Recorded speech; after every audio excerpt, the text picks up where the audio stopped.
Bonjour à toutes et à tous. Merci au Dr Chiche de m'avoir invité pour vous parler du lupus et de la prévention cardiovasculaire. Je suis cardiologue à l'hôpital Saint-Joseph et je viens vous parler de cette atteinte cardiaque et cardiovasculaire.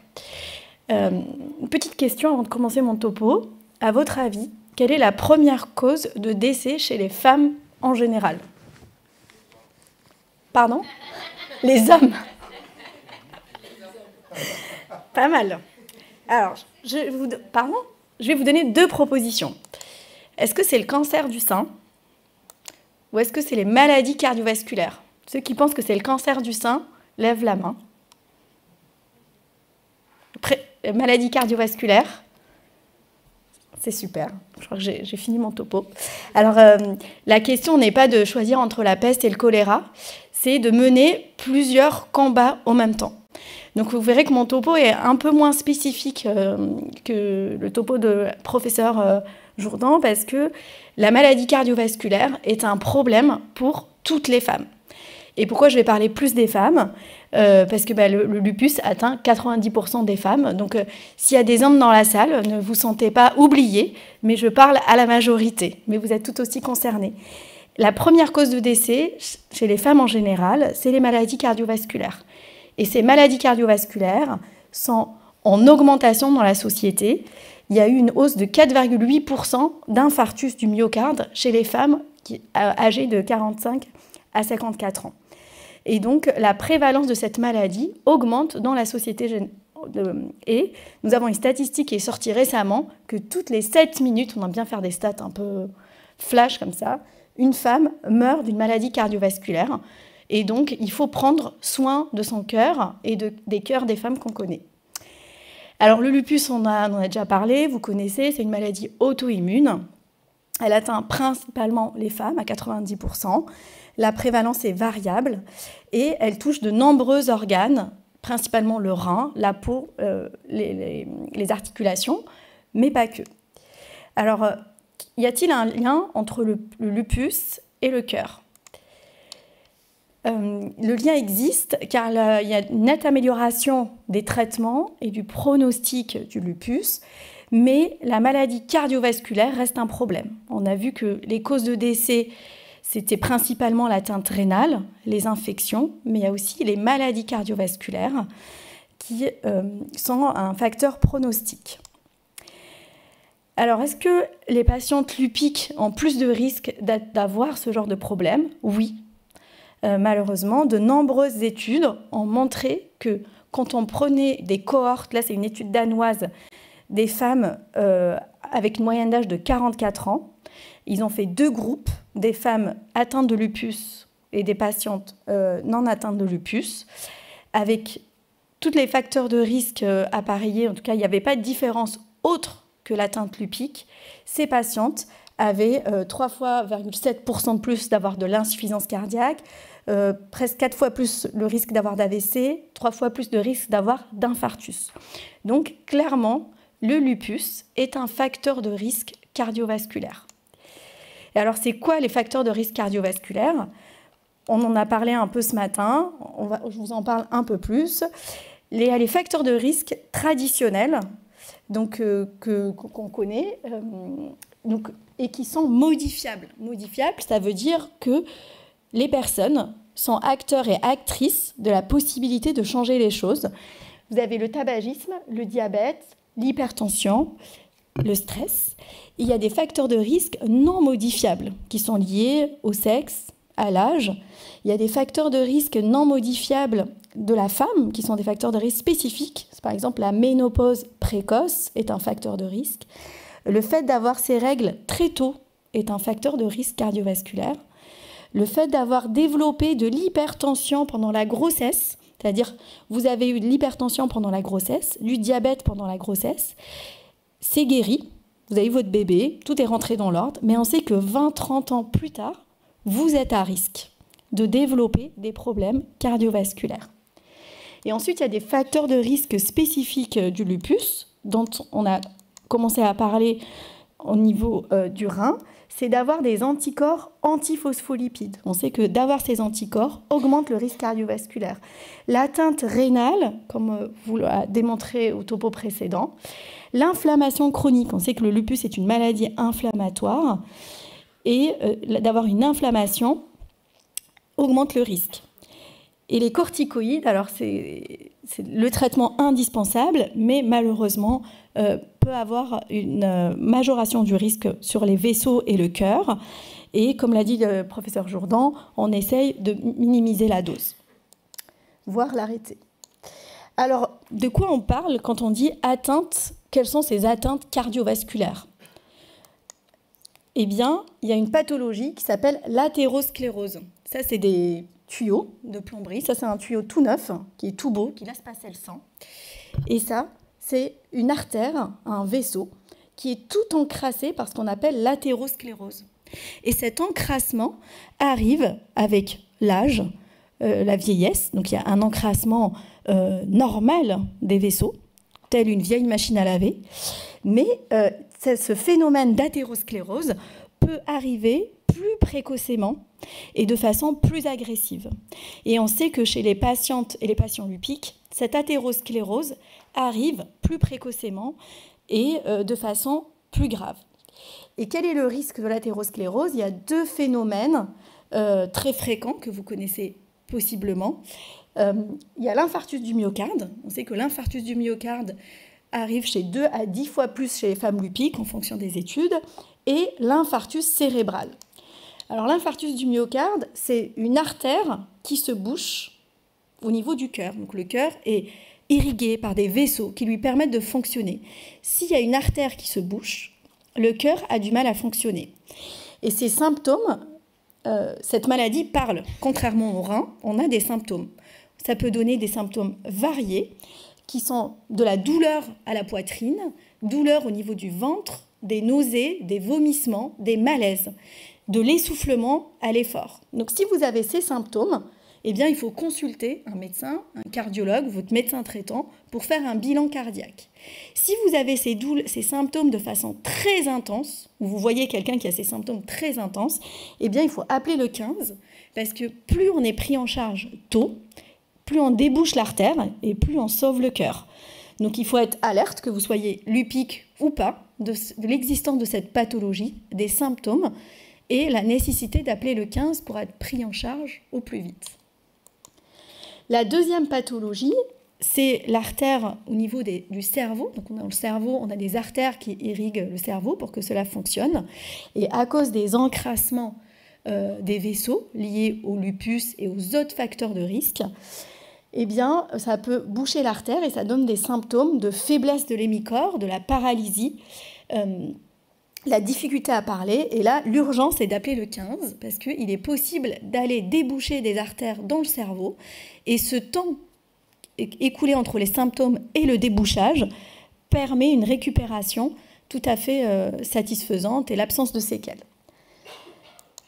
Et donc ça, on peut le décliner, le fait qu'il y ait une artère bouchée dans le corps, on peut le décliner au niveau du rein, au niveau des artères des jambes, au niveau des artères du cou, au niveau dans le cerveau, dans les yeux. En fait, l'athérosclérose est une maladie générale qui peut toucher tous les organes, mais on a des organes, on va dire, plus nobles, entre guillemets, mais où le pronostic est engagé, qui est le cœur et le cerveau.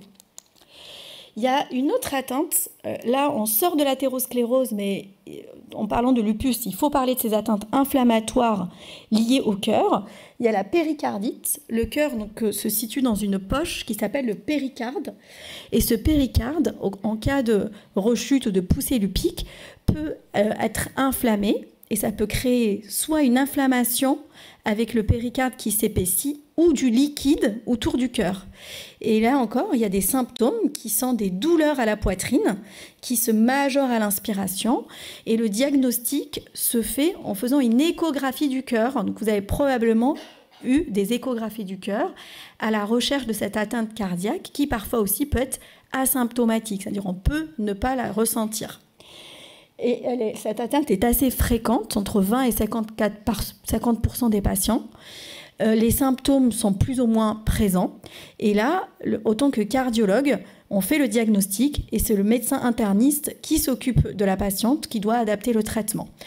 Nous, on peut donner un médicament qui s'appelle la colchicine pour diminuer l'inflammation du péricarde et les douleurs. L'autre pathologie spécifique du lupus et du cœur, donc qui est vraiment liée à l'atteinte lupique et pas à l'athérosclérose, qui est une maladie beaucoup plus globale, c'est une inflammation du muscle cardiaque et donc ça s'appelle une myocardite. Et là encore, le diagnostic se fait soit par des symptômes qui sont des douleurs à la poitrine, qui sont très souvent fréquentes, et on fait le diagnostic sur une prise de sang où il y a une enzyme du cœur qui s'élève, qui s'appelle la troponine, une échographie et ce que vous avez probablement eu déjà, un électrocardiogramme. C'est les fils qu'on met sur le thorax et on imprime un papier avec des petits carreaux rouges et blancs où on regarde l'électricité du cœur et ça nous donne des arguments pour dire s'il y a une atteinte ou pas. Et là encore, le traitement, c'est le traitement du lupus. Alors, après vous avoir dit tout ce qui peut vous arriver comme atteinte, pour pas trop vous déprimer, est-ce qu'on peut faire quelque chose pour déjouer le sort? Eh bien, oui. Et là, je ne vais pas vous parler des traitements du lupus, qui est vraiment indispensable et qui n'est pas de mon ressort en tant que cardiologue, mais de la prévention et de ce risque cardiovasculaire pour tout être humain, toute femme et toute patiente ou patient atteint de lupus. Et là, vous êtes acteur et actrice de ce que je vais vous dire. C'est tout ce que vous pouvez faire pour prévenir ce risque. La première chose, c'est une alimentation adaptée.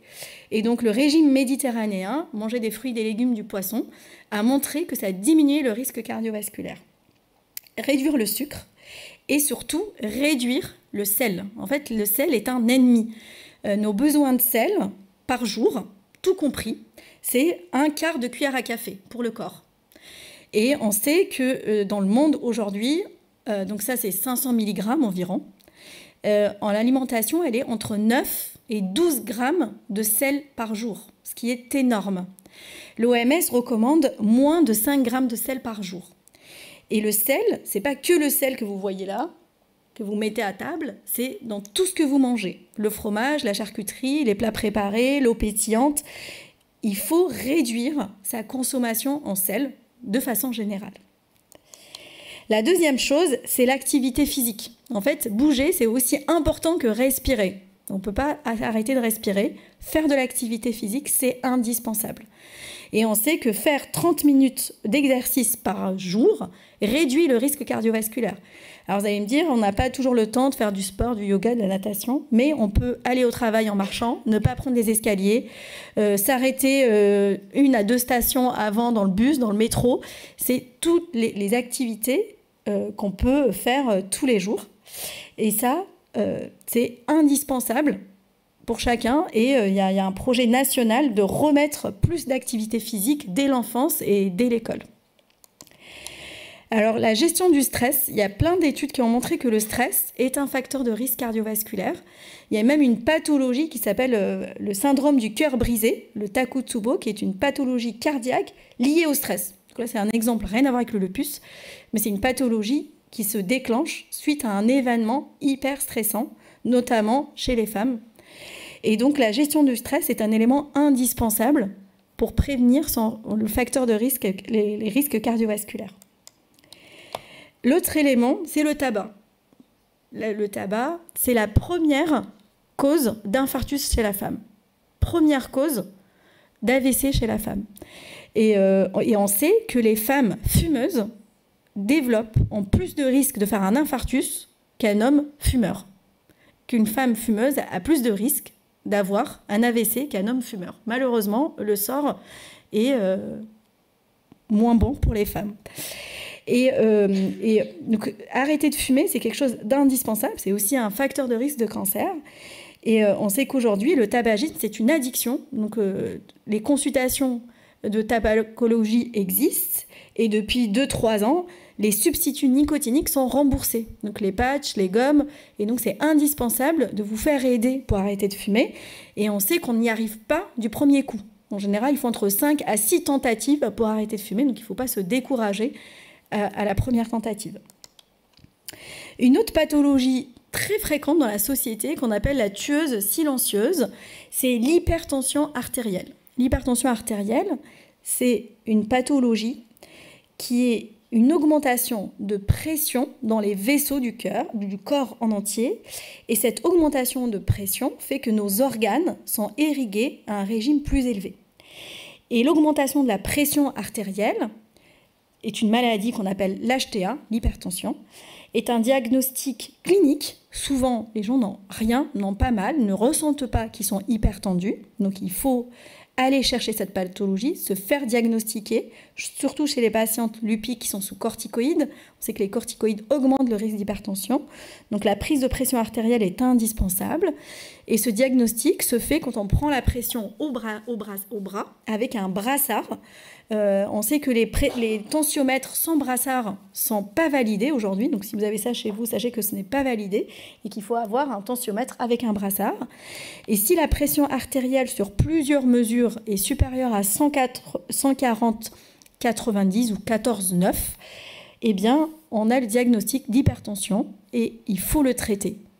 Alors, chez certaines patientes en perdant du poids, en réduisant le sel, on peut traiter l'hypertension. Mais quand on a un lupus, et notamment avec une artère rénale, avec une atteinte rénale, le plus souvent, il faut introduire un médicament qui diminue la pression artérielle et qui souvent est néphroprotecteur. Et chez les patients hypertendus, malheureusement, aujourd'hui, le traitement doit être pris à vie. Il est très rare de pouvoir arrêter un médicament parce que l'hypertension est rentrée dans l'ordre. Et donc, en pratique, la recherche de facteurs de risque cardiovasculaires dont on a parlé, l'hypertension, alors j'en ai pas parlé, mais le diabète, c'est indispensable. La recherche de diabète, l'hypertension, le cholestérol sont des éléments qu'il faut rechercher tous les ans pour pouvoir lutter contre par votre changement de pratique que vous verrez aussi dans les ateliers. Mais il y a aussi des médicaments, comme le cholestérol. Certaines personnes produisent du cholestérol par le foie. Donc, vous avez beau faire tout ce que vous voulez, comme hygiène de vie, vous aurez un taux de cholestérol élevé, et il faut bloquer cette production de cholestérol dans le foie par des médicaments. Et chez certaines patientes lupiques, s'il y a de l'athérosclérose qui commence, ça veut dire des plaques d'athérome, on peut mettre un médicament qui s'appelle l'aspirine pour limiter la progression de l'athérosclérose. Et alors, j'ai cherché, peut-être que tu pourras me le dire, c'est quand est-ce qu'on va voir le cardiologue. Je n'ai pas bien trouvé des recos assez clairs, mais il faut aller voir le cardiologue si, en fonction de l'âge et des facteurs de risque, quand vous avez, surtout si vous avez des symptômes, le moindre des douleurs à la poitrine, de l'essoufflement, des malaises, des œdèmes, les jambes qui gonflent, tout ça peut être des signes d'atteinte cardiaque du lupus ou une atteinte de l'athérosclérose, et donc il faut aller voir le cardiologue. Et donc, pour finir, le lupus est un facteur de risque cardiovasculaire, mais vous pouvez agir efficacement. Il y a le traitement du lupus, qui en soi est une prévention, mais il y a aussi l'adaptation des habitudes de vie au quotidien pour éviter ces complications et améliorer les qualités de vie. Et donc, comme je dis souvent aux patients, il ne faut pas se concentrer sur ce qui n'est pas possible, donc ne pas manger de sel, ne pas manger de sucre, ne pas, mais sur tout ce qui est possible, et vous le verrez après dans les ateliers. Et pour finir, c'est un site qui a été mis en place, c'est une association qui s'appelle Agir pour le cœur des femmes, qui est une association créée par le professeur Claire Mounier-Veillé à Lille. Et il y a des bus qui s'appellent les bus des femmes, qui font le tour de toute la France pour faire cette prévention cardiovasculaire et aller dépister les femmes pour que les femmes soient prises en charge aussi bien que les hommes. Et voilà, j'ai fini. Merci pour votre attention.